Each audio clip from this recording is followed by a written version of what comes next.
there's a patch.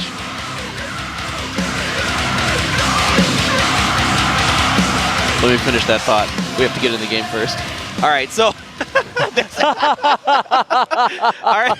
In case you couldn't hear that, there's some cheers from the crowd. Well, yeah, it's got some hashtag big fans here. And of course, Revenant. Yeah, he's got some fans Revenant too. actually came with the rest of his team because RSG is like one of the most popular teams in Singapore, and they qualified for Hearthstone as well, and their manager came along with them too. So they've got quite a bit of Singaporean pride here. And Nice. just for Revenant, I mean, this guy is just a monster. We do need to update his flag a little bit there, but for the most part, this guy has competed in like 4 or 5 different esports competitively, professionally for his region, and he's been the best in his region for every one of those. Yeah, he's a really, really good player. Okay, I want to finish my thought. Okay. Patch changes, sorry. Go for it. I'm like, really, this is my thing today. Kodo Beast, he can now devour mountain giants with resistance skin. Without resistance skin, I'm sorry. That's right. So without resistance skin, so that's a bit of a big change. It means that you can't fight right off the bat, but that's not something that you traditionally would do. With mountain giants, you would always get the resistance in and then go for it. Right. So maybe it delays their usefulness a little bit. Just a little. And not for the most part. Now, we are seeing another Farseer first game from Revenant, which is a kind of a big departure because you are traditionally used to seeing that Blade Master, but I kind of like Farseer here because with Trends not being quite what they used to, a little bit of a nerf to their attack damage with the most recent patch, Wolves are not a bad option to go up against them. You don't even need trees to make them. Yeah, they're a very strong unit early on, especially. And of course, the typical Ancient of War come and tank some creep damage. So you can get your hero over there and get that going. Okay, well, this is about the fastest Tier 2 you could ever get to. But with Orc, it's hard to tell what they want when they go to Tier 2 because all but one Orc unit is Tier 2. So they can literally do anything. But with the barracks coming down, I wonder what kind of build this is going to be. Farseer are really good at denying a lot of this Wisp vision, so it is just super hard to tell. Yeah, we'll find out. This first camp can get taken out here. Looks like it's the Circlet of Nobility. Is the first item there for the Keeper.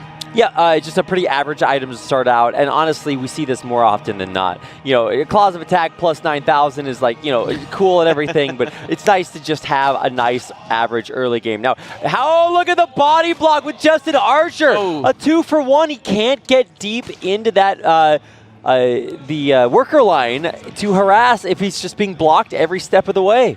All right, looks like he's going to get a little bit. Oh, that Archer is so good at blocking. Oh, he could block it with Trance, too. If he blocks it well enough, he could either push it into that, but, oh, is he actually going to get a Wisp from this? No way. Ooh. Nope. Okay. Time for another Moonwell. I meant to build that there. Totally my plan. All right, well, let's kill some Murlocs in the meantime. Always a good idea. Less Murlocs, the better. That's true. Those are the most annoying. Definitely, yeah, I had my fair share of Murlocs, but look at this. We're going all the way up to Tier 3. The greatness of this hall cannot be understated, Paper Thin. That is very true. It is a great hall. Now it's going to be a fortress. It's not just an average hall. No. This is, in fact, quite great.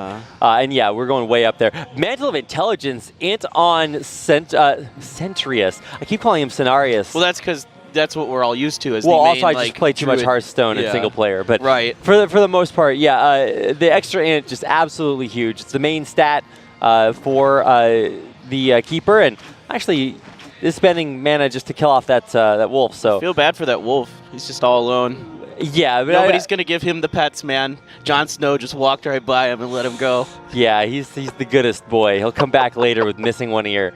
That's the way it happens, right? Yes. Going up against a huge undead army with unfathomable numbers, and somehow the wolf comes out of it. Something tells me this game might have a more satisfying ending. It's a Naga. Okay, well, you know, in Korean, Naga means get out, and it's what you say when you feel like you are clearly more dominant. But let's see if this is the pick to turn this around. I mean, Revenant, you know, he might be an underdog here against one of the best players in the world in LawLiet, but I mean, this might just be the pick he needs to really surprise one of the best players out there. Yeah, he's pushed LawLiet back into his base here, getting some damage. He's just able to heal up that Archer before it goes down. So good job kiting these Archers around, getting them the heals from the Moonwell so they don't go down. That Archer just able to get healed in time, but okay, that grunt, he is dangerously low. He does go down, and now, all right, two more Feral Spirits being summoned here as well. But so, look, they get dispelled immediately. It's no question about whether or not you want to use a Wisp just to get rid of these summons so quickly. And Naga, like, just such high damage, frost arrows coming through. I thought we were going to see, like, the double lightning. Like, we've got the chain lightning and forked lightning. Just so much lightning. You can't even deal with it. But no, it's all about the DPS, and you can see just so much damage here. The only problem is the HP bars are not infinite, so we are going to have to go for a scroll. Oh, no, one more attack. It's too much damage. That's an extra in. The body goes up with it as well, though. My people need me. I love that animation. All right. That was a decent amount of damage done, but decent defense. That's a Tree of Life. Yeah, okay, so LawLiet knows basically that was it. That was the big play, the big move. He's got second hero Beastmaster. Kesha Wild Barley. I went out with her in school. But also Pandera and Brewmaster is so much better now. The Flame Breath just does kind of what, not what it used to do back in the glory days of Panda only, but it is coming back as sort of the replacement for Alchemist after these most recent nerfs.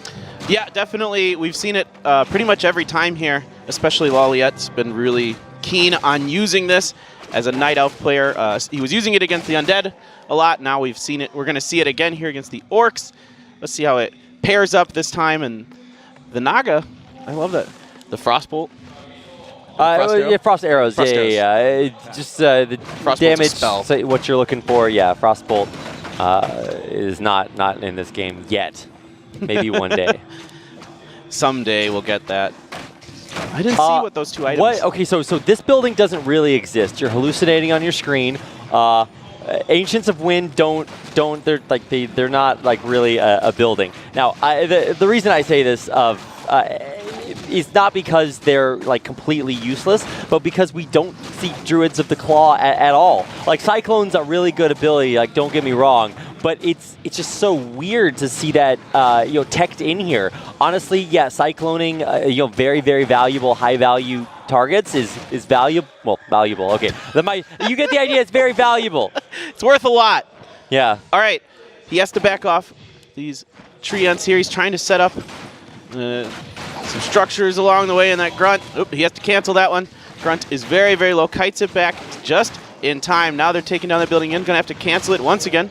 So the Peon comes back out, and this is a very low Panda, as this assault here, so far, fairly effective for Revenant. He's still got LawLiet. Takes out the first Druid of the Talon. I mean, I guess those are the squishy targets you want to go for, especially with these Raiders. But the Raider goes down again. Oh, man, the target fire here from LawLiet just absolutely impeccable. Oh, no, the Flame Breath gets the Naga in the end. He dies at level 1, and I don't know if that's coming back anytime soon, Favorite Thin. Oh, great Flame Breath there. Yeah, that Naga's going to be MIA for a while, if ever. Oh, my goodness. Well, I think this is about kind of over at this point. There's an expo up for LawLiet. He's got, oh no, if he kills this, that's absolutely game over. Yeah, with the last zero falling, that's gonna do it. GG.Revenant taps out, and LawLiet goes undefeated, 5-0. The pressure was an attempt by Revenant to keep LawLiet in the back foot, but just like we've seen when Sword Puppy played him, that if you are aggressive on LawLiet,